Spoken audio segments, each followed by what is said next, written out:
So now, to start, you want to start, I usually start at one end, but you can start pretty much anywhere. You're just going to take up a tiny bit of fabric and pull the thread almost all the way through, leaving a little tail that you can use to make a knot.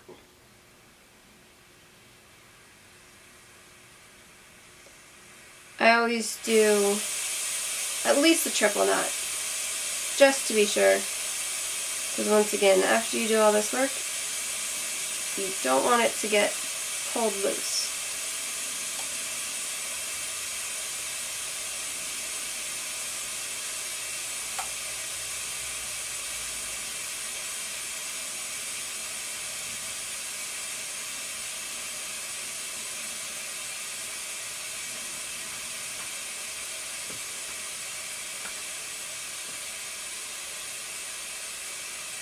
Okay, so put that metal piece, line it up, close to the top but not all the way at the top, about centered. And what we're going to do is we're going to take the needle and go over and push it through to the back. So you see how it's coming out the back? And then you're going to pull it through the fabric again, back up, a little bit over from where you just stitched it. So that's coming through the top again. Alright, you want to make sure you're pulling these stitches really tight to keep that in place. Now you're going to go on top of the metal bar again, about like 1/8 of an inch over to the side. I'm going from right to left.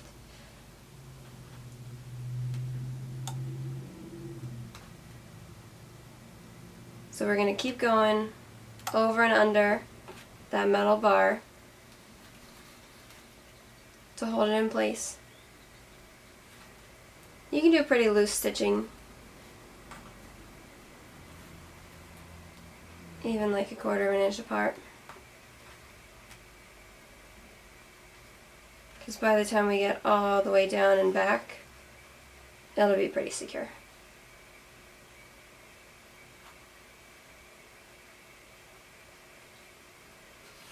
So as you can see, you can just flip it over on the back and check to make sure all those stitches are going all the way through.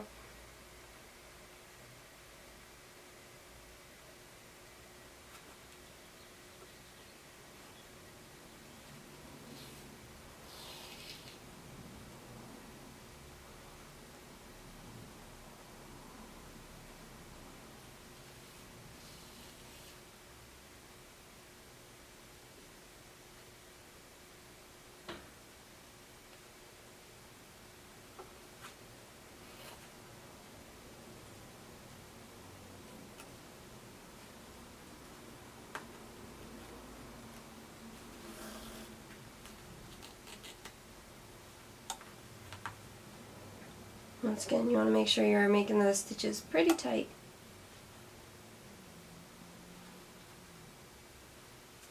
So that way it doesn't shift when you're washing it, or when you're wearing it.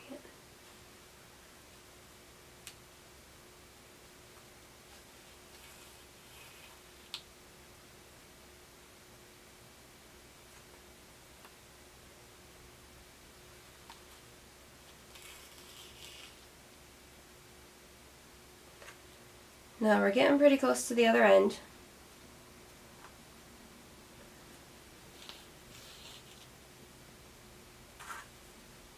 So right now, so far, we've been securing it in place so that it can't move up and down, but it can still move left to right. So we want to secure off that end.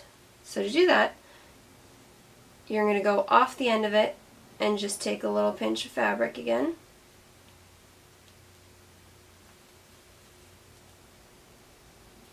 And now you're going to sew between the fabric and that stitch you already have. So you go under that last stitch and secure it to the end. We're going to want to do that a couple times to make sure it's really tight.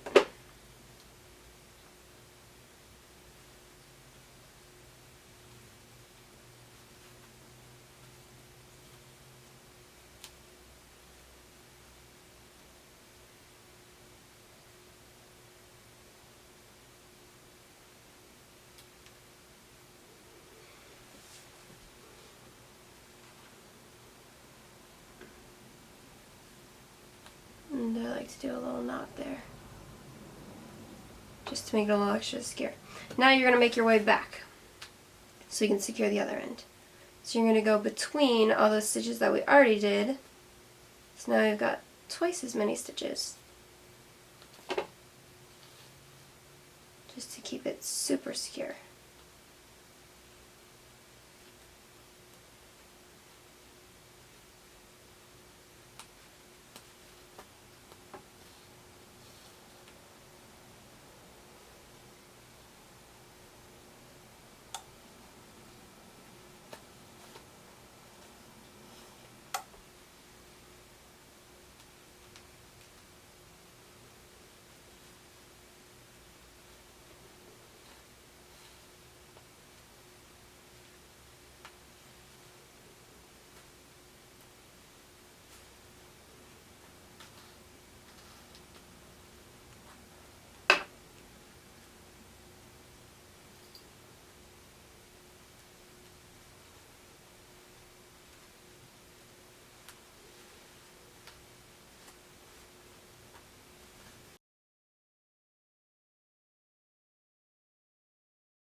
Now when we get to the other end to secure it, you want to make sure it's tight all the way up against those left stitches that we already put in.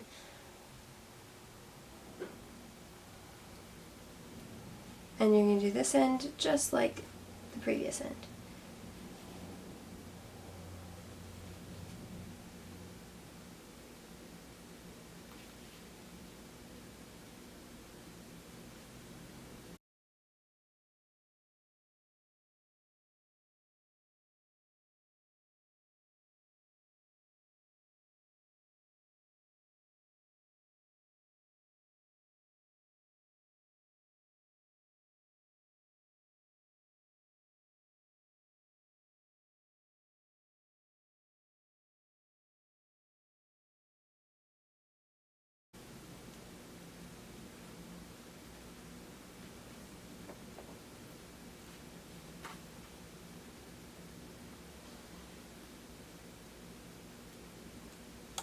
You go through a couple times.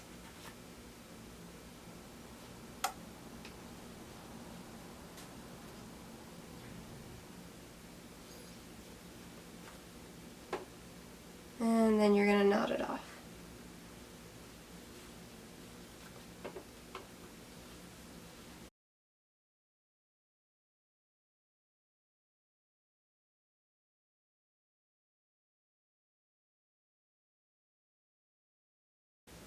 Just take a little piece of the fabric, make a loop like this, then you bring your needle through once, twice, 3 times, and you pull it tight.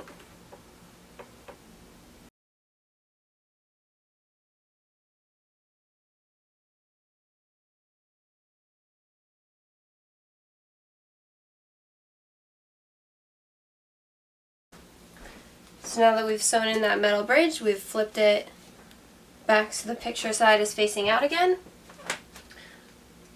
We're going to take those pins and the iron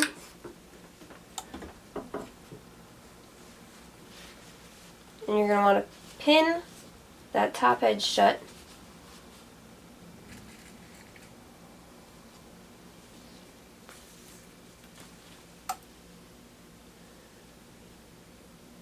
And be mindful when you're pinning that you go around that aluminum bar, because going through it will not work very well. So you just stick the pin in over top and then back over the bottom of it.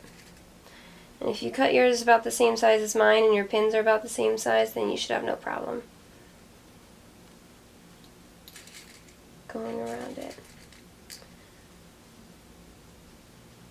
Alright, so now that we've got the top pin shut,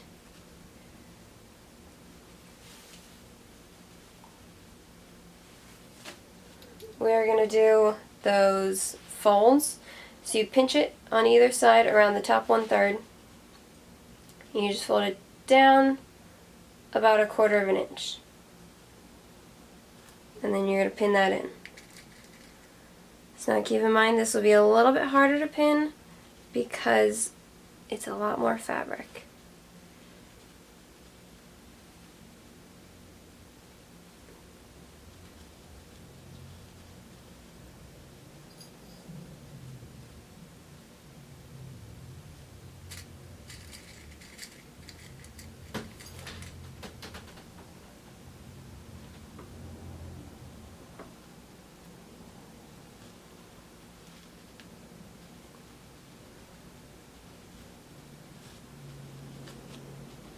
And then once you've got both sides pins, you pinch the bottom 1/3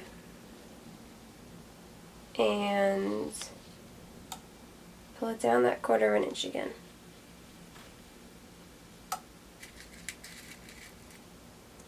And pin it down.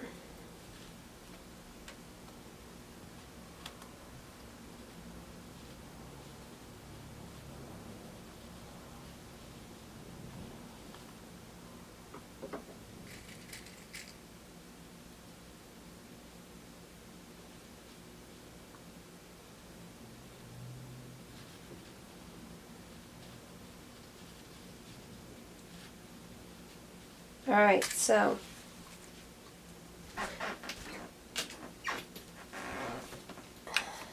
this time when you press those plates down, you want to press lightly with the iron rather than gliding it back and forth, because you don't want to push any of those pins out and you don't want to scrape up your iron. And again, you don't really need to iron, it just makes it a little bit easier.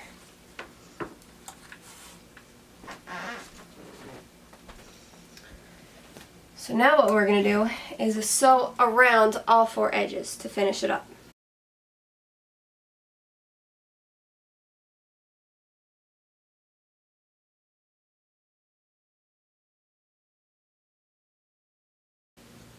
This time we're not leaving that seam allowance because there is no extra seam, so you're going to sew right next to that edge.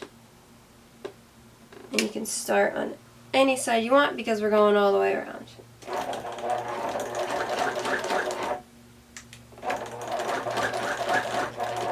Once again, you're just going to want to be mindful.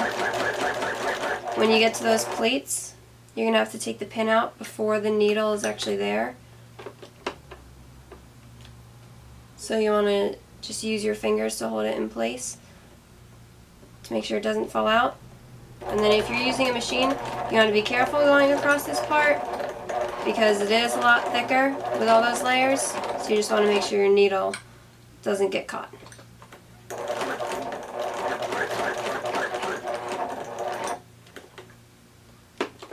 Again, I'm going to take that pin out using my fingers to hold that fold in place and keep going.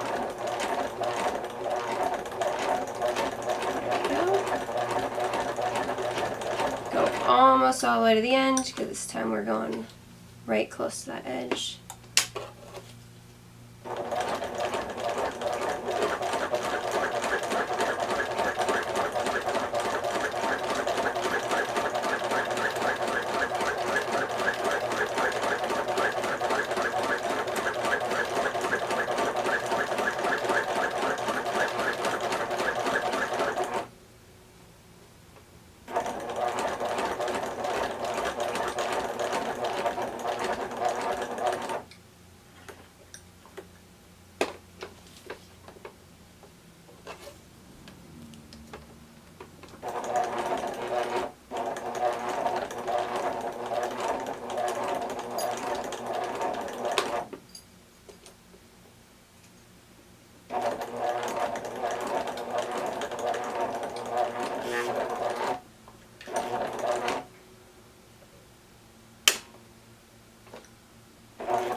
Then along that top edge,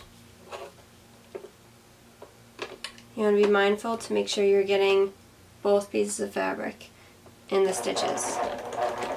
Otherwise it won't close. You also want to be mindful that you don't hit that aluminum bar.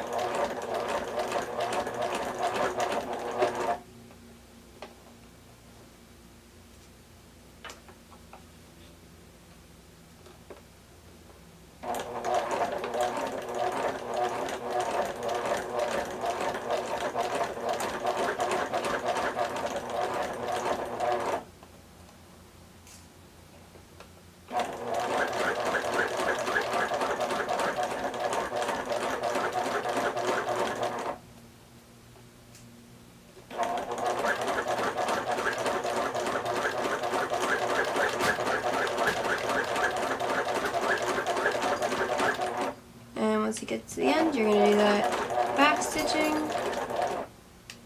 just like you did at the beginning.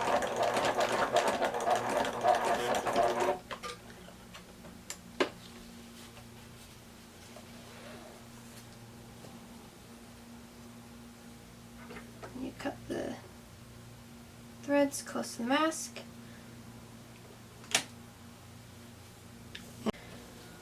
So there you go. The last step is just to finish off the ends of those ribbons. So like I said, you can either use clear nail polish or fire. If you did elastic, you obviously don't have to do this step. So with the fire, you don't stick the whole ribbon in the fire, you just bring it close and you'll actually see those little fibers melting. And that's the finishing off of the edge.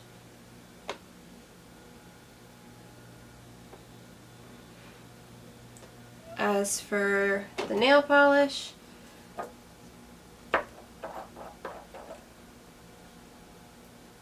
take it and you just paint it right along the edge.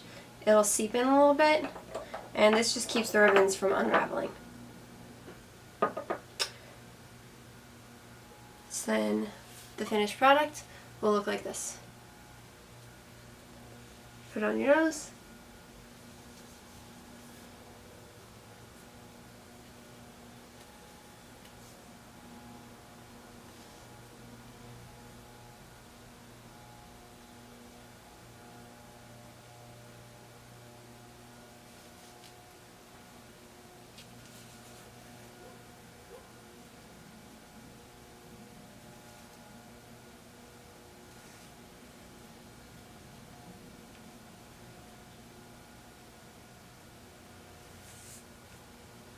There you go. That's it. So you can wear these by themselves or over top of the regular PPE masks to preserve the PPE masks for longer. That is the most effective way of wearing them, but like I said, not always that option. Next up, I will show you how to do the hand sewing. So with the hand sewing, you're going to be doing the same steps as the machine sewing, but on the inside, you're going to be using one type of stitch, and on the outside, you're going to be using another type of stitch. So you're going to follow the same directions as the machine sewing, but when you're on the inside, there are two different types of stitches you can do. I'll show you both.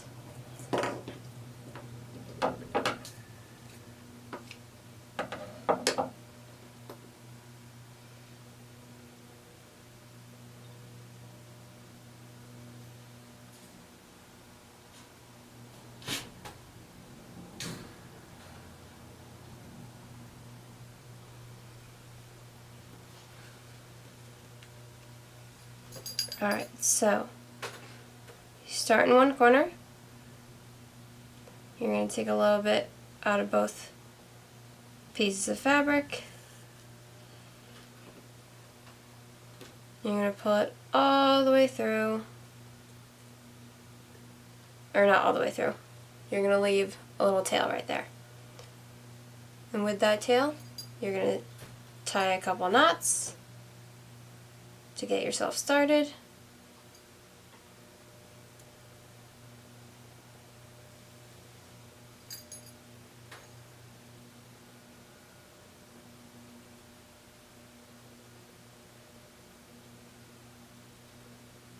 There we go. Alright, so now the first stitch is called a back stitch. So what you're going to do is you're going to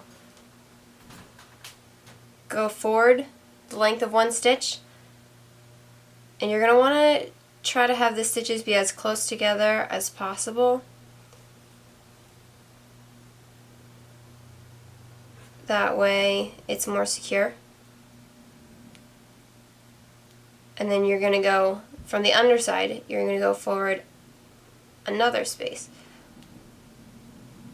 So you have this space is the same as the space you just went.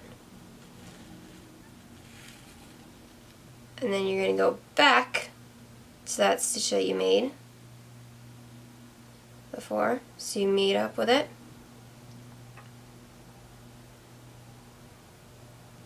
Pull the needle through. And then on the underside, you're going to go forward that same length of space as you just did.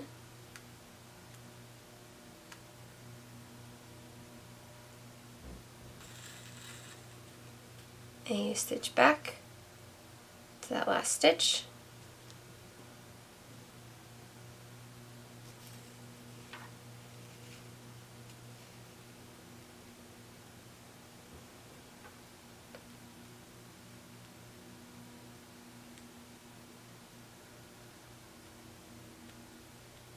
Then you go forward a stitch again,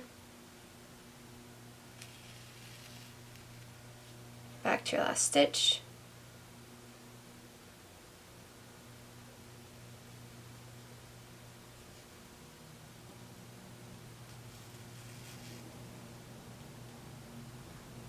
alright, so on the front it looks like this. See how there's the individual stitches? And on the back it'll be double stitches, so the stitches overlap each other because each time you're going twice as far. So that's the back stitch. Now, the other type of stitch you can do is the one that you would typically imagine with sewing, which is that you take the needle, you go around, you poke it through about 1 stitch width apart,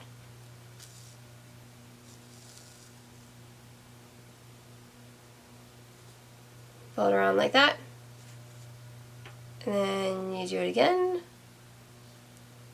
So you go around the fabric, pull it up through the back side, about the same distance,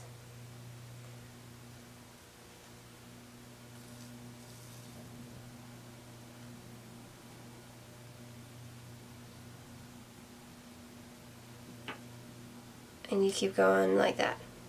So the hand sewing obviously takes a lot longer than the machine, but if you just need one mask, whether it's for you or a family member or a friend, or whether you have lots of time to just sit and stitch, the mask will be just as good. So when you're hand sewing, oftentimes it helps to take a piece of chalk or a pencil, depending on the color of your project, and drawing a line to follow with the stitches. That way you're not going all over the place. So you draw that line first, and then each stitch you go back, you make sure it hits that line. Or with the back stitch, you do it that way. So then, once you do that all the way around, either way, once you're doing the steps of the project that involve the front sides, so see how you have that nice seam now? On the front sides, what you'll be doing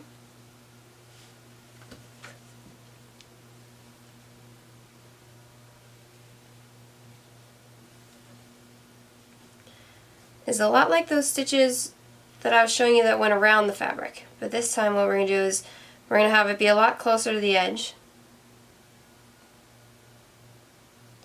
You bring it through. And then when you're pulling the loop through,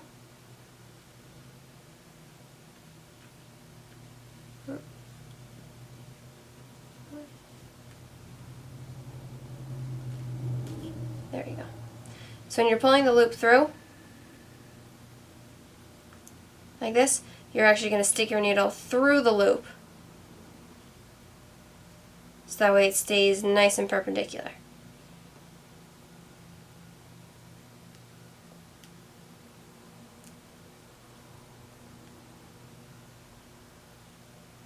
So you bring it through.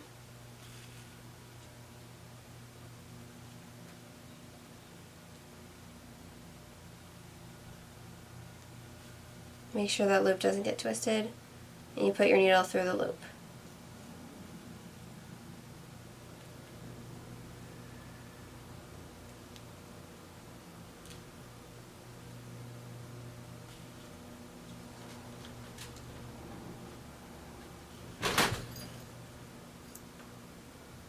So you bring it through the loop, pull it tight. There you go. So see how those stitches are lining up nicely now?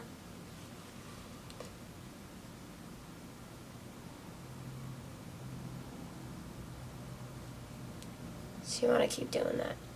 You go through.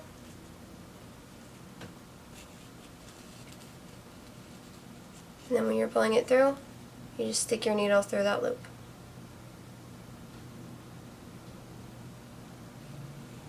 And pull it tight. And you do that all the way around.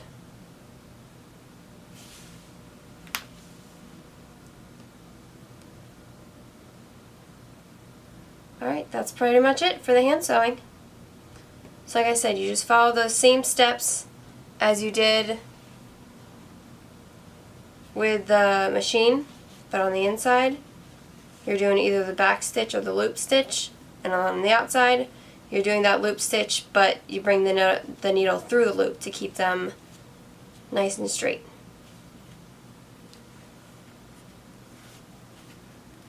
Alright, so that's it.